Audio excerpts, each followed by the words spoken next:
Stream thinking. It's learning how to trust what's in your present. Now, to get there requires practice, a lot of well-focused practice. Just one sheet of paper, 10 minutes, write about whatever is moving through your presence of what is right now. No judgment. Stream thinking sharpens your skills as a listener, as a communicator, and as an activator. Learning how to trust what is right now. This is Stream Thinking. Today we're reading from July 27, 2023.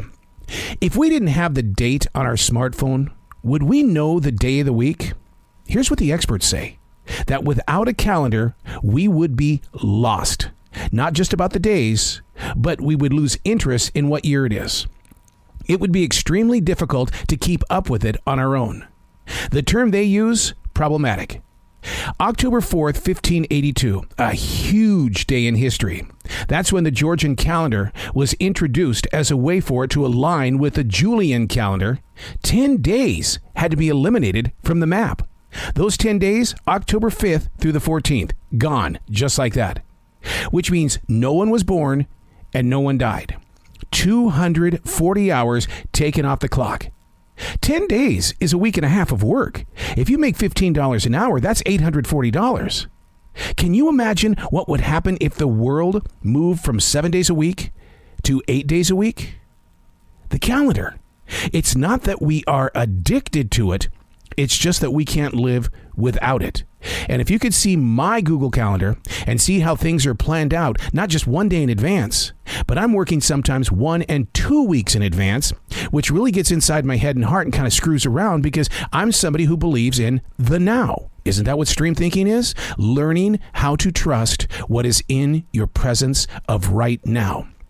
But if I'm show prepping a week and a half in advance, what's the downside of something like that? Even for you, if you're working in a kitchen or if you're working on a job that's in a bank or if you're a school teacher, if you're working toward 1 week to 2 weeks ahead of schedule, how are you reacting when you finally reach that part of the calendar? Do you even remember doing the homework? I've had to physically develop a relationship with the person that does the show prep for all of my interviews on my podcasting. That relationship is I have to trust the researcher personality. I've got to be able to say, okay, what they were feeling a week and a half ago still is very present in this place of now. And I've got to trust what they put on that page for show prep.